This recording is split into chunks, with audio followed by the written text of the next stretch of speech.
I'm Nikhil Swaminathan. I am the CEO of Grist. Grist is an award. Oh, thank you. Grist is an award-winning nonprofit media organization dedicated to telling stories and sparking conversations about climate solutions and a just future. For more than 20 years, Grist has used the power of journalism to engage the public about the perils of the most existential threat we face. And I had been the editor of Grist for the previous 5 years, and I recently took over as CEO, feeling that Grist could increase its influence both in the US and beyond by reaching new audiences, both through our journalism, finding out new ways to engage with communities, and through optimistic climate fiction, which we do through our Imagine 2200 franchise. So that's a little bit about Grist. Let's hear a little bit about the folks who are sitting to my left, starting with Gary Knell, who has a very varied background, so I'm excited to hear about it. Hi, I'm Gary Knell. I have spent my career working in purpose-driven media, having run Sesame Workshop, Elmo and Big Bird, for those of you who don't know. I didn't bring them, sorry. NPR and National Geographic, most recently. I'm now a senior advisor at the Boston Consulting Group on media and social impact, doing a lot on the climate space, and co-chairing a working group here at Aspen on climate education through children's media, which we're very excited about launching this year. And I had meant to also ask what your version of climate storytelling is. I think you kind of covered that in it, but maybe a sentence or two more specific, because it's a lot of different. Yeah, so, I look at the space with a certain perspective based on my age, I guess. And, the first half of my life roughly was in the analog world, and the second half is in the digital world. And the rules of engagement around media were all written in the analog world. Even Section 230, those of you who follow this space and the Supreme Court's recent deliberations about the internet and whether they can hold companies accountable, these are all through an analog lens, right? So YouTube has been created and is now the largest media company in the world. And the good news on that is that it has democratized distribution and content. So you do not have the gatekeepers who existed blocking content from emerging from a new creative force of people, a diverse and inclusive force of people from around the world who now can access every home virtually in the world.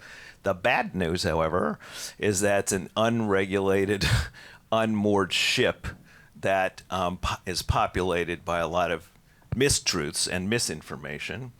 And we have not really sorted out as a society, or any society has sorted out the rules of behavior. So we're looking at a space now where climate messaging has to go through an entirely new set of lenses. And I'm certain there are people in the room here who are certainly better than me at figuring out what those messages are. But we've got to figure out, I think, how do we get distribution, how do we get great creative content and unleash really an army of creators who are focused on the climate space to influence the vast majority of people, certainly in America, who believe and want to make a difference positively about addressing the climate crisis. So that's what we're working on. That's amazing, and is an intro, actually, of sorts to Aliana Wood. Can you please introduce yourself and tell us how your version of climate storytelling? So I'm one of the creators in the army of climate creators. My name is Aliana Wood. I am a sustainability scientist with a background in waste management and stormwater. And at the start of the pandemic, I turned to social media as a tool for climate communication. And I am the founder of the climate education platform aptly named the Garbage Queen. I always have to preface that I have a background in waste before saying I'm the Garbage Queen because it gets a lot of odd looks. But at the beginning of the pandemic, I was sitting there twiddling my thumbs at home. I was working for the state of Tennessee as an environmental planner going, I could be doing so much more. What can I do? What are people doing? They're on social media. They're on TikTok. So I downloaded TikTok. And now I am the Garbage Queen. And next to Elena is Pablo Albarenga. And can you tell us a little bit about yourself and your work? I'm a documentary photographer, a visual storyteller, and a National Geographic explorer. I'm based in Brazil, and I'm working mostly in the Amazon rainforest and in those places in which the Amazon doesn't exist anymore as it was supposed to. And I'm trying to bring to the foreground the human dimension of the Amazon, especially when we address climate change. I'm talking mostly about indigenous communities and traditional populations that are usually left behind when we address these issues. And if you look at the screens, you can see some of the really striking work that Pablo does. Just really, really, really amazing images. And last, but certainly not least, Tony Leiserowitz, whose work undergirds a lot of what Gris does and is foundational, I think, to climate communication, but he wears multiple hats. Can you please share about that, Tony? Yeah, thank you. And thanks for everybody for coming. It's full house. Great to have you all here with us on this really important topic. My name's Tony Leiserowitz. I'm a faculty member at the Yale School of the Environment, where I direct the Yale program on climate change communication. We do two main things. One is we study the public here in the United States and around the world. What do they understand? What do they misunderstand? How do they perceive the risks? What kinds of policies do they support or oppose? What kinds of behaviors are they engaged in? And then ultimately, why? What are the psychological, cultural, and political reasons why some people get really engaged, others are kind of apathetic, and some are downright dismissive and hostile, or at least they are in the United States. That's very much a U.S. problem. But we also then have our own climate news service, which we started over a dozen years ago. And I'm just going to highlight one piece of that. It's called Climate Connections. And that includes a national radio program that we've been running for 9 years now, where we produce really short stories, 1.5 minute long, a brand new one every weekday that plays on over 700 stations across the country. And I bring this up because I want to really just share with you how the content we produce is very much informed by what we've learned about the American public and how to engage people. And then we take that content that we produce and we bring it back into the research environment to actually measure it, to see, does it actually help people better understand this issue or to better engage this issue or to get more engaged in terms of willing to take action. So what you're looking at here is actually just one of many, many examples of this. There's a study and a paper that we published a few years ago of a story featuring this gentleman from North Carolina. He's a hunter fisherman. And this was a particular, first of all, we produced this study. It's a great story. We broadcast it nationally, but then we took that into the lab and tested it with conservatives, both at the national level and in the Southeast, and found that this story actually really engaged people. And so just to give you a very quick taste, because it's only 90 seconds long, I'll have you listen to it. So if you would, please. I'm Dr. Anthony Leiserowitz, and this is Climate Connections. I'm 66 years old, and I don't ever remember not hunting and fishing. That's Richard Mode, an avid duck hunter and trout fisherman in North Carolina. He's seen the impacts of the changing climate firsthand. He says ducks are migrating later and later, often not even showing up until after the hunting season ends. The fishing has also changed. Trout require cold, clear, clean water. Places that I've trout fished in the past that used to hold lots of fish are warming, and the fish just aren't there like they used to be. It makes me very, very sad. There's a sense of loss there that I cannot fully describe to you verbally. Mode hopes these changes can be slowed or reversed before more trout habitat is lost. But more importantly, climate change is a national security issue. It's a health issue. It's not just sportsmen wanting to catch more fish. There are many, many reasons why we need to move away as much as possible from a carbon-based energy policy. Otherwise, Mode fears that the hunting and fishing he grew up with and loves will disappear. Climate Connections is produced by the Yale Center for Environmental Communication. Learn more at yaleclimateconnections.org. Okay, so, thanks. So, look, what I really just want to end with here is that this starts and ends with people. Not with policy, but with people. And how do you engage people, not just mentally, cognitively, but emotionally? Okay?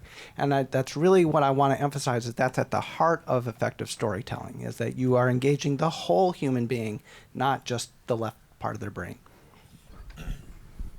Thank you, Tony, and that was a great segment. And I'd like to note that one of the 4 featured stories at the top of Yale Climate Connections is a grist story right now. So That's probably right. edited by my colleague Matt Kraft standing over there. That's right. Go check it out. So thank you. So you were talking about the people and connecting with the people, and let's talk about audience, because through all of our work, we're all reaching, I'm sure in our head, if we're drawing the archetype of our typical audience member, it's something different or someone different for each of us. Gary, I'm going to go to you. You probably have multiple different audience members in mind, but would love to hear how you think about audience and how to reach them most effectively. Yeah, so I've always embraced this cradle to cane philosophy, which is a way of thinking about media and storytelling. And storytelling is what really drives change. It's what drives collective change. It's what drives individual change. History's written by the victors, et cetera, et cetera. It's all about narratives throughout human history. It's how civilizations come together. And, I think now we're looking at demographics, which are going through a massive revolution of how stories are being told. So 25% of teenagers claim to be getting their news from TikTok today. That's an is. Back in 1969, television for children was promoting sugar-sweetened cereal. Every day, I can still sing some of the songs from back then. And Joan Gans Cooney came along and said, look, television's the most powerful teacher ever invented. It's not a good thing or bad thing. It's an it thing. And let's teach letters and numbers and social and emotional lessons rather than sugar-sweetened cereal. So they actually brought in a bunch of ad agency people and Jim Henson and some puppets, and they created Sesame Street, and the thing changed the entire way of telling stories and teaching for kids through this powerful medium. And then there have been many, many iterations which continue to evolve. So when we're looking, for instance, at National Geographic, there's ways of telling little kids through picture books. You graduate them into, more sophisticated books and short form videos for classrooms. It moves into TikTok and social media. National Geographic today is the largest Instagram brand in the world with 280 million followers. Kind of amazing. All over the world.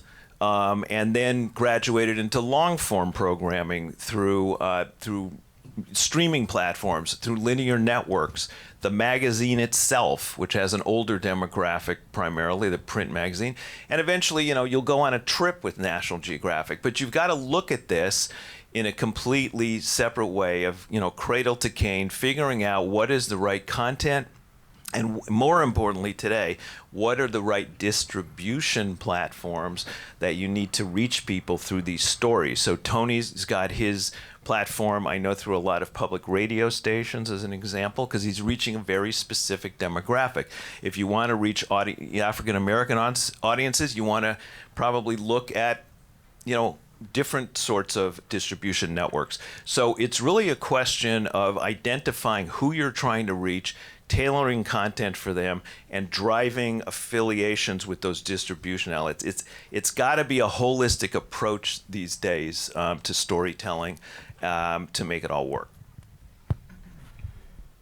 How about you, Elena? It seems like you probably, rather than cradle to cane, maybe you're targeting a demographic somewhere along that path. I am, and honestly, I think my audience found me. When I first started making videos online, I honestly had no idea who I was making them for, except for myself and to stop bothering my family with information about climate. I think they have been sick and tired of me talking about it for the last 20 some odd years of my life. But slowly, in the comment sections under my videos, I realized it was primarily young people. Children who should not be on TikTok. Do not let your young kids on TikTok, please. But also teenagers, young adults, and parents of kids, teenagers, and young adults were following me. So at that point, I started tailoring my content to them. So at this point, my audience is primarily young people under the age of 30.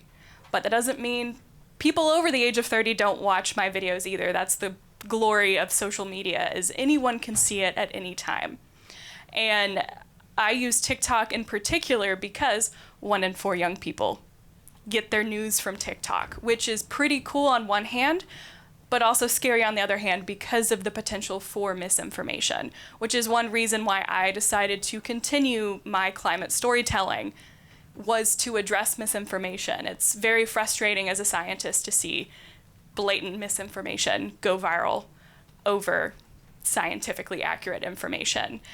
But at the end of the day, it's young people who are going to be experiencing the worst impacts of climate change. Yes, there are communities and generations all over the world who are experiencing it right now, but in the future, it's going to be young people, which is why I've decided to gear my storytelling towards them so they understand what the realities of climate change are, what the solutions are, and how we can, in particular, help them with their climate anxiety. Because over half of young people in this country experience climate anxiety to some extent, and that's been vastly ignored up until the last few years in climate media.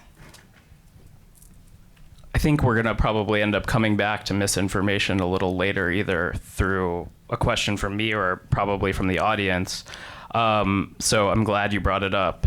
Pablo, I was looking at your images earlier, even before we started the panel, and I wonder who you're thinking about as you're trying to compose a particular image, because some of them, it's clear there's, one central photographic element, and then some other, this piece that's up now, there's some photographic elements and then some other artistic flourishes added. And I'm kind of curious, when you're putting together an image like that, who are you thinking about when you're putting it together, and how are you trying to convey information to them? I try to keep it simple as possible, and to deliver a really simple message and a strong statement with my images, especially with my personal projects. For example, this is one of the portraits of the Sea Surf Resistance Project that portrays the resistance in the Amazon, saying something that is pretty simple. We cannot think about the Amazon without thinking of the people. This is a long-term project I'm working on. And thanks to National Geographic Society, I now can keep going and keep telling more of these stories. But I don't think I have an audience, a target audience. I think since I deal with photography, which is kind of a universal language, I want my work to reach as many people as possible. But to me, it's really important to convey that message and to really put the people at the front stage. Mm-hmm. Because we usually forget how important these people are when we are addressing things like climate change. I think that's sort of an answer. So it's important to go below the tree canopy and show for sure. Yeah, what's going on. Tony, I know you think about audience a lot, and you've segmented it. So I'd love to hear about both your research and then, again, how that informs Yale Climate Connection. Sure. So Miguel, if you don't mind, the Six Americas slide. There we go. So when we started our work here in the United States about 15 years ago, doing nationally representative surveys, and we do them every spring, every fall, every spring, every fall, and have been doing that for the past 15 years. We and our research colleagues down at George Mason University, well, we quickly realized that Americans don't have a single viewpoint about climate change. And then people at the time would too easily just separate the public into believers and deniers. And that's unfortunately way too simplistic and really not very helpful, because one of the first cardinal rules of effective communication is know your audience. Who are they? What do they know? What do they think they know? Who do they trust? Where do they get their information? What are their underlying values? And only once you understand who they are, that you can then go more than halfway to meet them where they are and help them take the next step in their learning journey, not yours. I cannot say that strongly enough, because what we tend to do in our community is say, I'm really excited about the role of clouds and climate models. Can I tell you all about that? And that is not an appropriate conversation for the vast majority of people on the planet. Okay? So meet people where they are. And so as part of our effort to try to get a handle on that, in our research we identified 6 distinct Americas and have been studying and tracking them for the past 15 years. So very quickly to introduce them, the first is a group we call the alarmed. These are people who are firmly convinced it's happening, it's human caused, it's urgent, they strongly support action, but the big question in their mind, what do we do? We've communicated this is a problem to them, they got it. But they don't know what they can do as individuals. They don't know what we can do as communities, as the nation, or the world. That's the story. That's the information that they're really hungry for.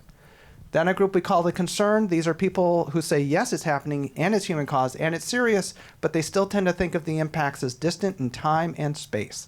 So, you know, it's my grandkids who will experience this, or it's polar bears in developing countries that will experience it, not the United States, not my state, not my community, not my friends, not my family, not me. So as a result, it's still psychologically distant. They need to know climate change is here and now, and it's hurting us right here and now, okay? And it's unfortunately going to get much worse if we continue on the current path. Then a group we call the cautious, still on the fence. Is it real? Is it not? Is it human? Is it natural? Is it serious? Is it kind of overblown? They're paying attention, but still kind of confused. Then a small, but I think very important group we call the disengaged, who basically say, I've never even heard of climate change before. I never see it in the news. I never hear anyone I know talking about it. So it's not ideology or anything like that. It's just basic awareness is the barrier. Then a group we call the doubtful, who basically say, I don't think it's real. But if it is, it's just natural cycles. Nothing we have anything to do with, nothing we can do anything about, so they don't see it as much of a risk. And then last but not least is the dismissive, 9%, who are firmly convinced it's not happening, it's not human caused, it's not a serious problem, and most of whom quite literally tell us they're conspiracy theorists.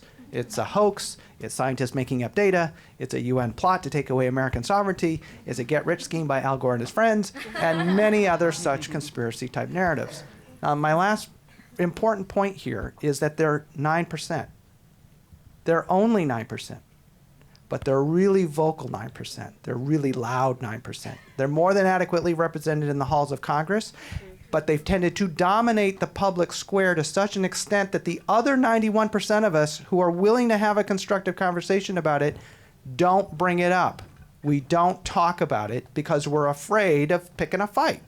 And most people don't want to have a fight.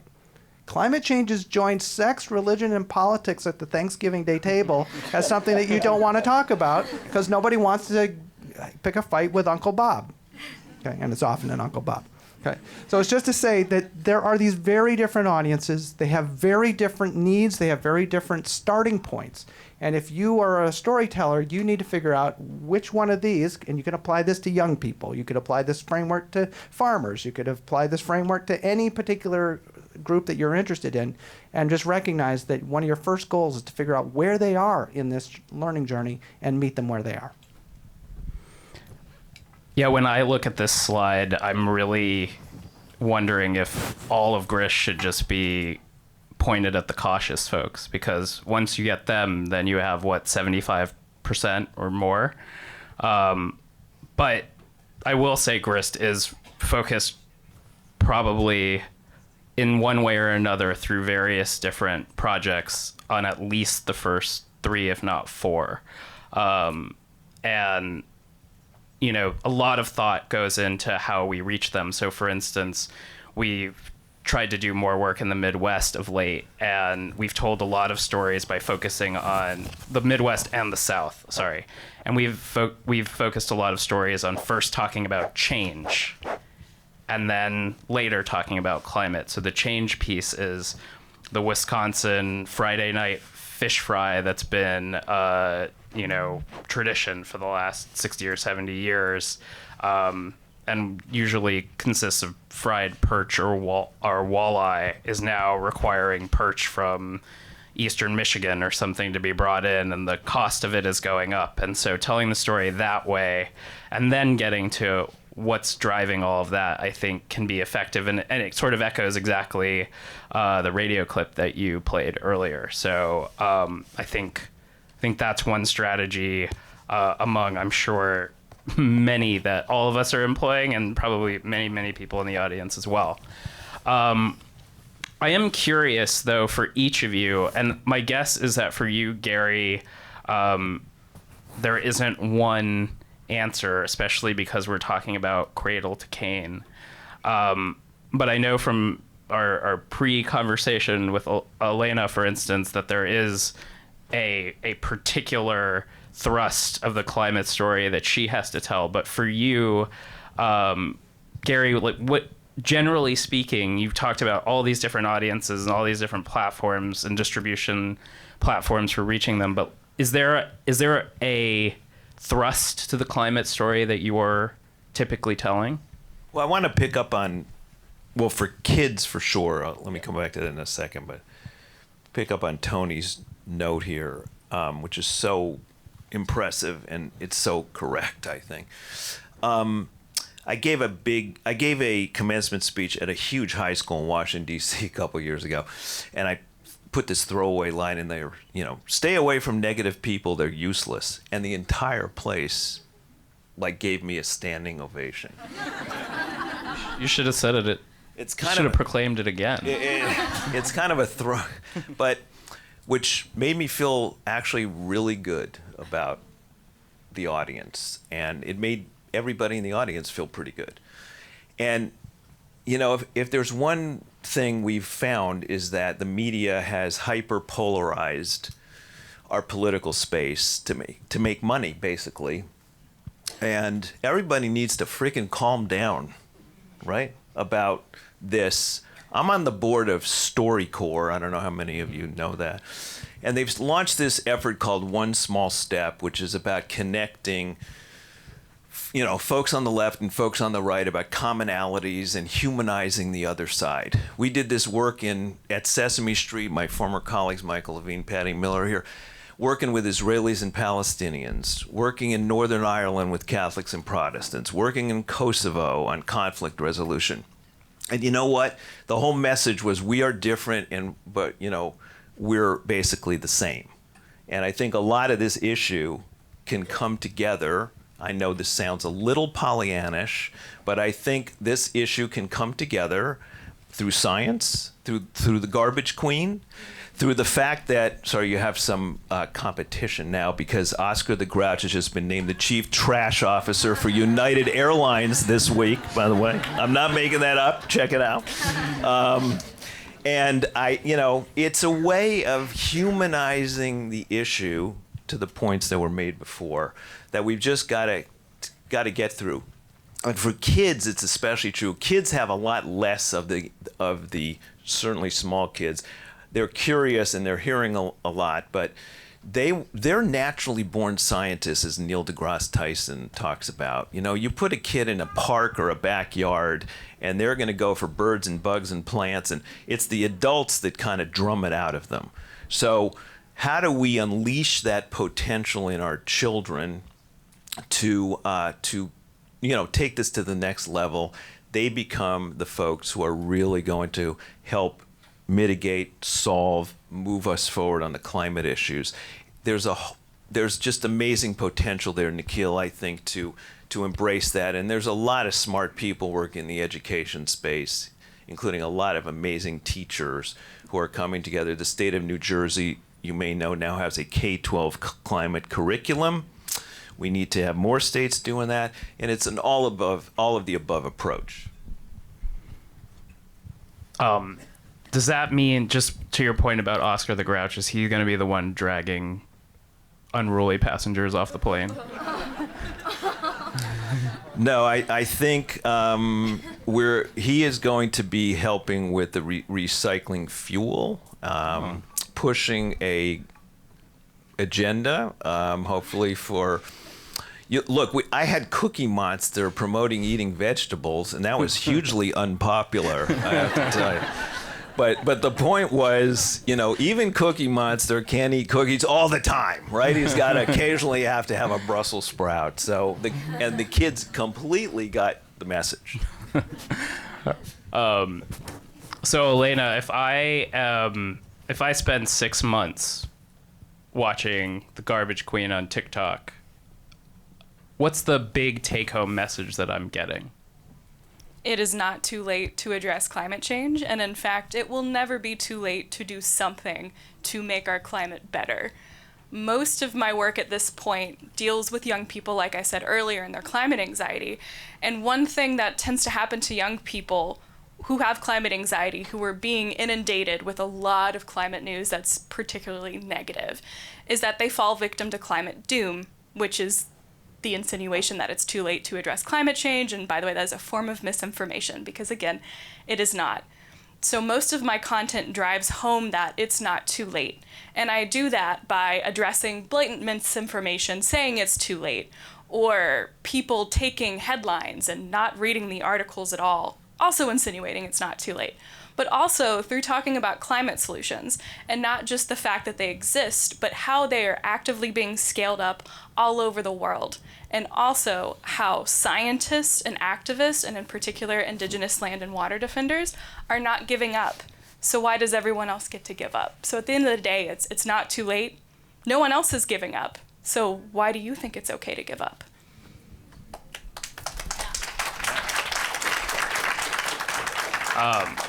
Yeah, I think that is a really, really, really important take-home, and a theme of probably this entire conference. Pablo, tell us a little bit about about the work that you're doing in the Amazon and really what you're trying to show. I know we started to talk about looking below the canopy and seeing the people that live there, but what are you seeing and documenting and sharing with the world? I think photography has like a very important part on how we perceive things. And I drew into photography and into these topics because of curiosity. So I would say that as photography creates stereotypes, we can also use photography to break those stereotypes. And I think that my work steps in right there. The images I used to have about certain things look really different to what I've seen on the field. So I'm trying to go beyond this huge wall of trees to show the importance of the people. And I would say that people in the Amazon are kind of tired about imported solutions that didn't consult them about anything, So it's funny because when I speak to children and when I show my images to children, they do it really quickly. They say, "Oh, indigenous are important," and I think that we have to learn from them as well. A lot of this reaction on these things. There's a philosopher as well from Brazil, Ailton Krenak, who says that indigenous are experts in managing the end of the world because they started facing it 500 years ago. So what do they know that we don't? I'm curious, just to follow up quickly, is there any common misconceptions about who's living in the Amazon, the indigenous groups that are living in the Amazon, or things that would surprise the audience here that you've seen that if we hadn't been there, we wouldn't be able to share? Well, the first thing is that the Amazon hosts something like 30 million people, which is a lot. Yeah. There's people that doesn't know that there's entire cities in the Amazon rainforest. It's not only a rainforest. It has a lot of many things. But I think that one other thing that we used to confuse is when we think about indigenous, we think of them like images from the museum. No technology, no cell phone, no whatever. And indigenous are sitting here, are in the universities, are using TikTok to tell their stories. So I think that that's another great stereotype that we must fight. Wow. Okay. The TikTok one was definitely not something that I knew. TikTok apparently is everywhere. Man, I should probably download that. Or not. Tony, tell us the story that you're, like, from all of your research, you have to have boiled down the climate story that you're telling. Well, so let me start with just a basic proposition, and that is when it comes to climate literacy, okay, and in the end, it's about the stories that we tell to grow that sense of understanding in the minds of our audience, that it would be great if everybody had the equivalent of Climate Change 101, like a full semester course devoted to how the climate system works and the causes, consequences, and solutions, preferably taught at Yale, but, you know. But the reality is that's never, ever going to happen. Not with 300 plus million Americans or 8 billion people on the planet. Now, there are, in fact, millions of people who do want those details, and it's incumbent on all of us to go more than halfway to meet them where they are and to answer those questions as best they can. So, yes, we need that. But that's not most people. Most people don't have the background, they don't have the training, they don't have the interest, they don't have the time to really dig in and, you know, study this. So the real question is, given that there's limited shelf space in most people's brains devoted to climate change, or frankly, any important issue, what's most important that they understand? Is it vital that everybody in the world understand how the carbon cycle works? Probably not. Is it vital that everybody in the world understands exactly how many parts per million of carbon dioxide there is in the atmosphere at any given moment? Probably not. And in the course of our work and some of our colleagues in the US and around the world, we've identified what we would say are 5 core fundamental ideas that we would want everybody in the world to understand as a foundation. If you're a water resource manager, sure, you need a lot more detailed information. I'm not talking about that. I'm talking about all the rest of us. And moreover, we've boiled those 5 ideas down to just 10 words. But a friend of mine in Congress likes to do haiku on the side, so I'm going to give you the 11-word version. So if you would, please, Miguel. Oh.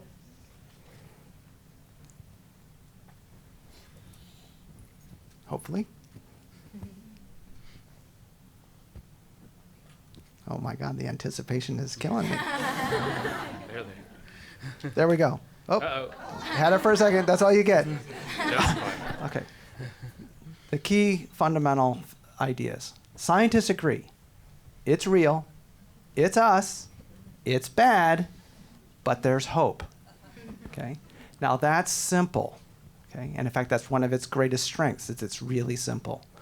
But it's deceptively simple because these are each what I would call meta ideas. These are conclusions that you're trying to draw in the mind of your audience through dozens, hundreds, thousands of examples and stories that help people understand these core fundamental facts. Here's all the ways that we know that climate change is in fact happening. Here's why we know that it's us, it's not natural cycles, it's actually directly the result of the burning of fossil fuels and land use change. And there are thousands of stories that can help us understand that. It's bad. There are thousands of examples all around us right now, right here, saying that this is already harming the people and places and things we care about, and it's going to get much worse if we don't take action soon.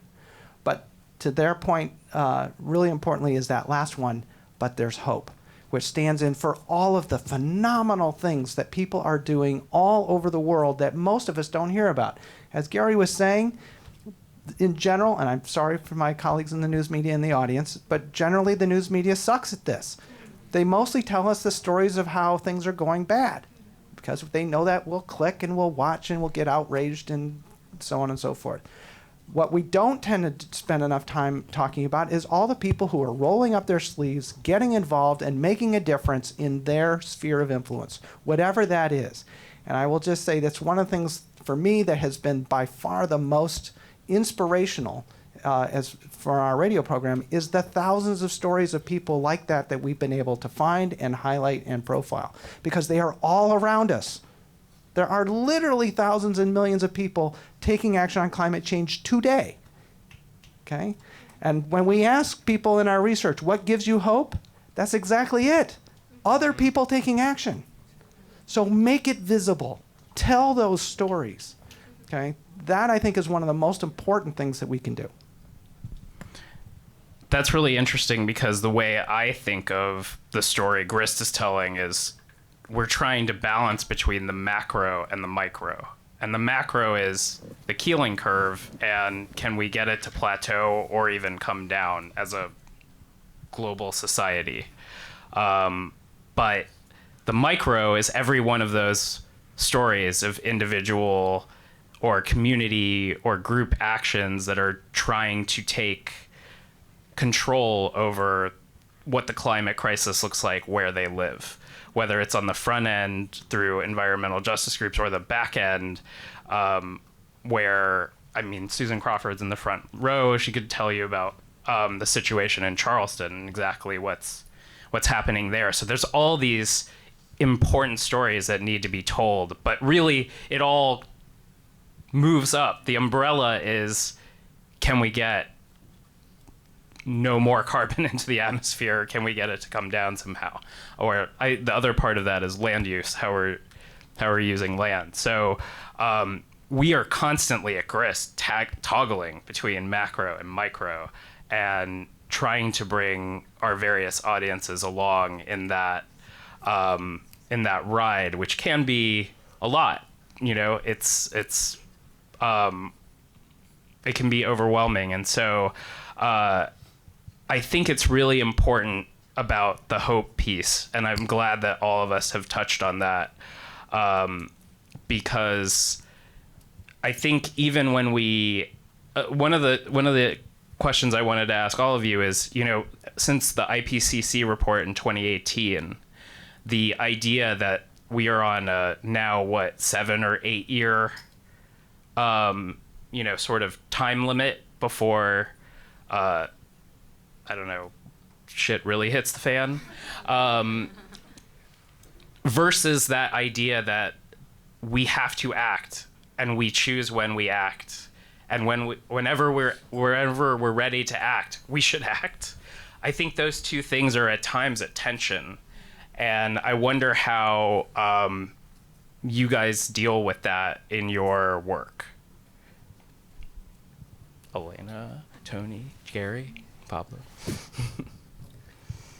Well, I'll just say, I mean, there's so many answers to that, but I'll just go back to a wonderful old Jewish proverb. Okay, the best time to plant a tree was 30 years ago. The second best time to plant a tree is today. Mm-hmm. Okay, and the fact is that we can make a big difference even today. We're going to hear a lot more about 1.5 degrees this year. I mean, we're probably looking at an El Nino year that's going to bump up atmospheric temperatures. We may probably, I think there's a 50-50 chance that within the next 5 years, we're going to go past 1.5. We'll come back down again. So this is a moving target. But it's just to say that every tenth of a degree matters. Okay? The world does not implode at 1.5. Okay? Every tenth of a degree matters. And so everything we choose to do right now and everything we can inspire others to do right now will make an enormous difference. And so we just cannot lose sight of that fundamental fact. Absolutely. I love telling my audience that every fraction of a degree matters and that the world will not just explode in 2030. There's the climate clock in New York that's counting down to 2030, I believe, and the 1.5. And I think every 6 months I have to make a video about it. And I joke, I'm like, I cannot believe I have beef with the clock. I cannot believe I've had to call out a clock 6 times so far. So because of things like that, there's this idea that 2030, 1.5, that's the game over for the planet. But the reality is, it's never going to be game over. Every fraction of a degree matters. Sure, it's going to be more difficult to mitigate over time, but we can adapt. We are adapting and we are mitigating. And it is tough to get people to understand that, because with a lot of these headlines around the IPCC reports and other climate news, it's always code red for humanity. We've got until this deadline. And we needed that at a certain point. But now a lot of people are quite aware of this, and it's that tough storytelling decision of how do we get them to move forward with it. I'm using TikTok. Everyone, you're using photography, you're using radio, you're using media, and I'm sure everyone else in the audience is doing something as well. And at the end of the day, we need everyone to be climate storytellers in order to get this message across and to get action taken. I think that's the key statement, what you just said, Elena. Everyone needs to be a storyteller. Look, journalists, you heard from Kat Viner, the editor of The Guardian yesterday. You know, she's going to hold the powerful accountable. That's a very important role to play still. But I also think, you know, look, we're all at this convention in this room. This is the city of hope, okay? And you are all here because you're hopeful. You're not here because you've given up. So you're taking time, and you should feel good about the fact that, you know, you're trying to move the needle on this, and you're doing something about it. So the next phase is, how do we message this to the folks on Tony's scale who are either unconvinced, but more likely they don't know what to do, right? So figuring out, how do we break down on this scale of cradle to cane again, what are the right messages, who are the right messengers, on what platforms?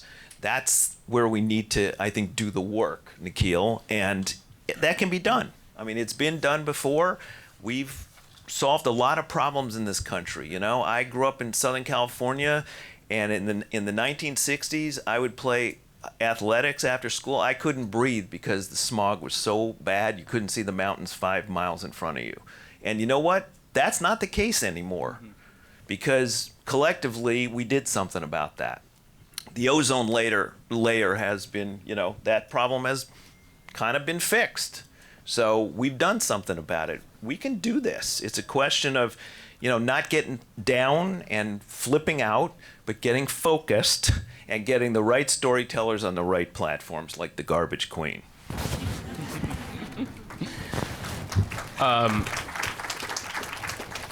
I think it's important to tell the stories, to speak about these things. Traditional peoples used to use this metaphor of the ants and the ant. I don't know how you call that place where they live, but they see themselves as ants, and they see their work as ant work. Alone, they are like nothing, but together they are much powerful.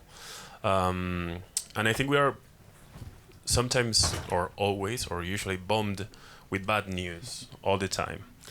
And even myself, I can say that I sometimes lose hope.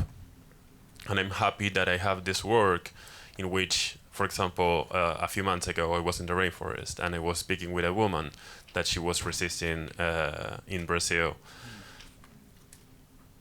And she said to me, you know, journalists are, we really want to welcome journalists because they bring us hope. And I said to her, actually, I think it's the other way around. It's you who bring me hope. Mm-hmm. So I think that it doesn't make sense if all these stories, if everything we are doing collectively or individually dies with us.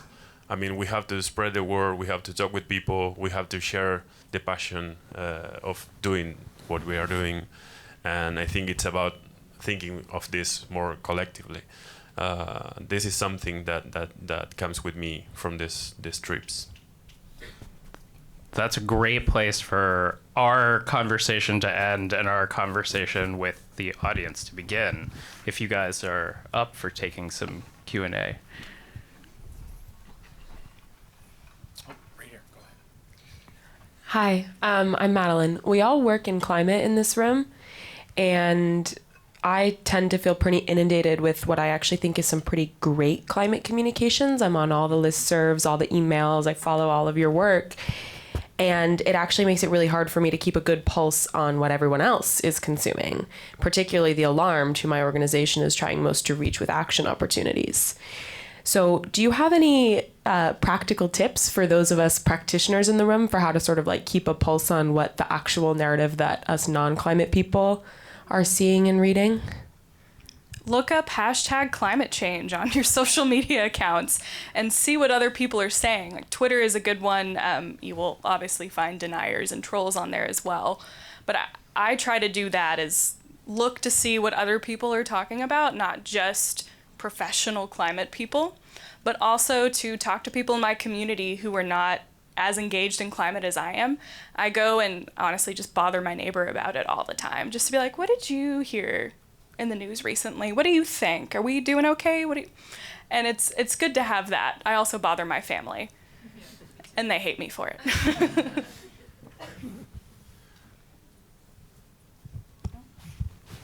Well, just one other source that I can point to, and I would say there's not enough of this, but Media Matters for America does a really nice job with an annual assessment of what is getting said about climate change on network news. So ABC, CBS, NBC, and Fox. And so they dig in and say not just how many minutes did it get, but what are they talking about? What are the main issues that they're talking about? What are the main themes? And so I think that's a really useful one. And another source that I would commend is actually called Climate Monitor, which is a free newsletter that basically each week evaluates or assesses how climate change is being played on the social media platforms. So you can see who are the big advertisers on Facebook and what are the main narratives that are going on out there.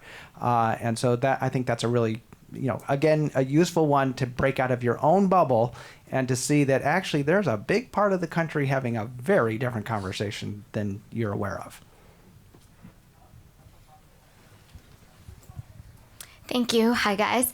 I'm Siley, and I'm a climate communicator. And one of the first things people ask me when they hear that is, oh, are you greenwashing? And I ask myself that, right? How am I manipulating the agenda for me and the people I work with?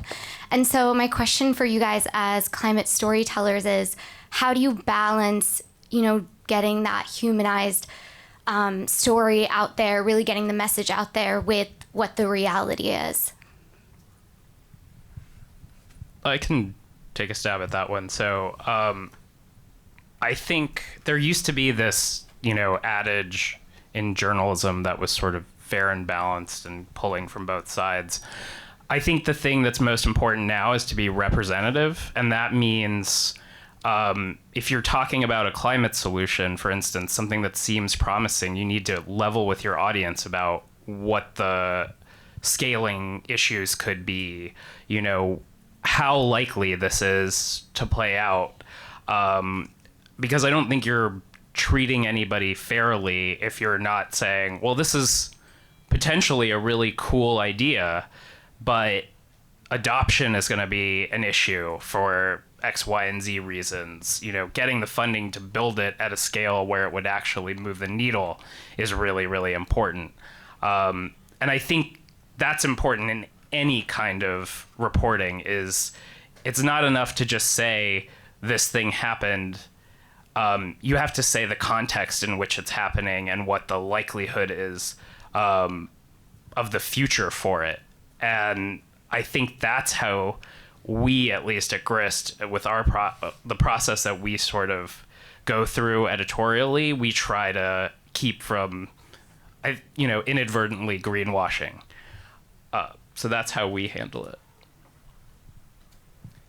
I'd say the only thing I'd add to that is I think we need to defend reality-based storytelling. We're in a time where increasingly there are actors who don't really care about whether there's any reality base. In fact, in some cases, they know there's no reality base, and they're going to push a narrative. I think it's worth defending that Enlightenment idea. Yeah, thank you. First of all, thank you so much for the wonderful panel. Been learning a lot. I'm Cheyenne. I'm currently going to school in New York City, which, as many of you might know, is very left-leaning. So one thing that Dr. Leiserowitz had mentioned is you have to kind of meet people in the middle. And given the fact that the U.S. especially, there's a lot of people, it's roughly 70 million people on the right, and a lot of people are still not very either aware of climate change. We saw the 6 Americas. So how do you balance your message? Because when you tell a story, you also have to kind of portray a narrative to some degree. You want to give away a message of this is a call to action. This is something you want to convey to your reader. How do you balance that in a way that you don't want to seem too radical? You don't want to turn people off, especially people who might be doubtful or might be not super aware of something, while also being able to convey that message in an effective light. So balancing understanding your audience with also getting a point across. I can take a stab at this. So I am Appalachian. I grew up there. I still live there. And Appalachia is still a fairly conservative area. So I've dealt with this offline quite a bit in my life. And here's how I handle it online. I try not to say any of the buzzwords that are going to upset either side of the spectrum, essentially. I'm just talking. I don't say, ooh, boo, conservatives or whatnot. And if people have genuine questions, I will answer them. I can't quite do that with every single video I make, as in, I can't address every side of the story. I can try to, but I know that's the joy of social media, is there is a comment section, there is public feedback, and I will often try to have offline conversations with people who have a genuine interest, or they're like, hey, I've heard this somewhere, is this true? But it's really tough sometimes in an online space. So the best way in my mind has just been to do it in person, which unfortunately is not available for everyone. Yeah, and I would say, look, there's that old adage that Tip O'Neill, former Speaker of the House, used to say that all politics is local. And, messages in Utah and Carbon County, as you heard the congressman the other night, and in West Virginia are going to be different from the Upper West Side. Okay, so I think it's really important that there's a lot of listening, and I would argue in West Virginia, there's a whole heck of a lot of people who want to address climate. They want to do it a smart way, and we've got to sort of unleash their creative energy to speak locally in a way that's going to connect with them. And I think that is really a key. And through digital media today, you can actually hyper-localize all kinds of things. So it's really about finding local people who can make a big difference to address the core issues and the issues around education that Tony's been talking about. Yeah, I'll just add to that I often call climate change the policy problem from hell, because you almost couldn't design a worse fit for our underlying psychology or our institutions of decision making. But the one thing climate change has going for it, unlike most other issues, is that it's all encompassing. We're talking about the climate system. We're talking about the life support system of the whole planet. So every single human being and every other critter on this planet has a direct and real stake in this outcome. And as a result, it's so much more than the traditional stories that we tell. This story has been stuck in 3 basic ruts, which are all still very important, don't get me wrong, but it's a science story, and most people don't read science stories. It's a politics story, and most people don't read politics stories, or it's an environment story, as in it's about polar bears, and again, that doesn't resonate with many, many people. But it isn't just that. This issue is all-encompassing. You care about chocolate? Guess what? This is a climate story. You care about coffee? This is a big story for you. You care about sports? There are thousands of examples of how climate change is affecting your favorite team, your sports, how teams are actually standing up and taking action. NASCAR is starting to take action on climate change. So my ultimate point here is that there are many roads to Damascus. Don't force your audience or your other person you're talking to walk your path. You got to climate change through one particular pathway. No, let them walk their path. Your job is to get next to them, hold their hand if they need it, and help them take the next step on their learning journey. So again, meet them where they are and help them take that next step. And I'll just add from the grist side, one of the things that we are extremely promiscuous when it comes to partnerships and collaborations. And part of that has been trying to figure out and devise ways to get our work or work that is, at least partially collaborated on by grist into local newspapers in far-flung places. So we have a pilot that we're running in Georgia because I live in Atlanta and wanted to have a lot of control over it. And by partnering with a public radio station, we have then translated audio stories into text and moved it into newspapers all over the state. And so people who read the 16,000 person subscription base Albany Herald in Southwest Georgia have gotten a dozen grist stories in the last year. And they're reading it in a trusted vessel that they've been reading for generations. I think we're at time, but why don't you, can I? Okay. Yeah, thanks for the opportunity. My name is Rose, and I'm from Uganda, and really excited to hear all your stories here.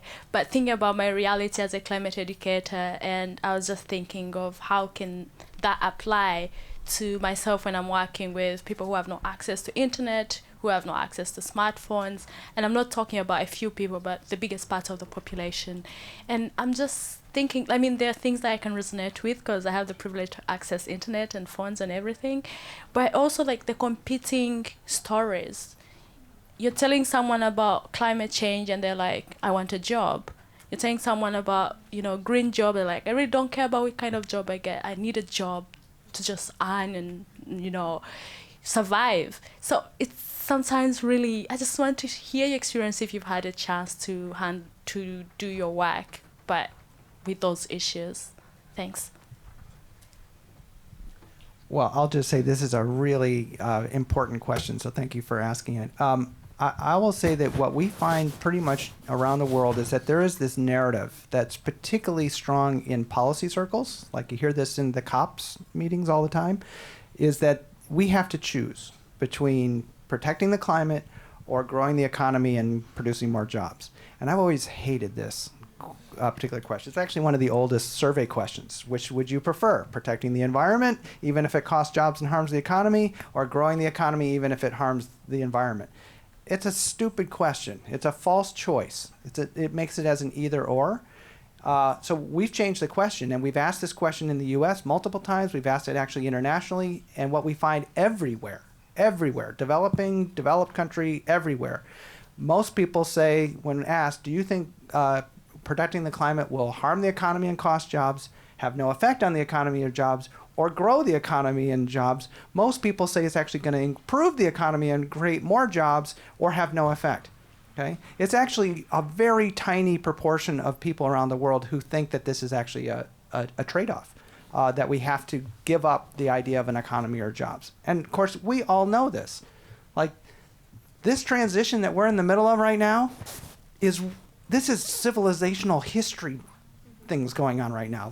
This is the biggest economic transition in human history. The energy transition that we're about to go through is so much bigger than this.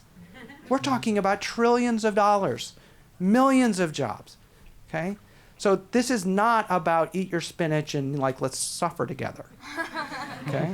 This is about building the world that we actually want to live in, because the current one's not working so well for many of us. So anyway, I would just say this is not an either or, it's a both and.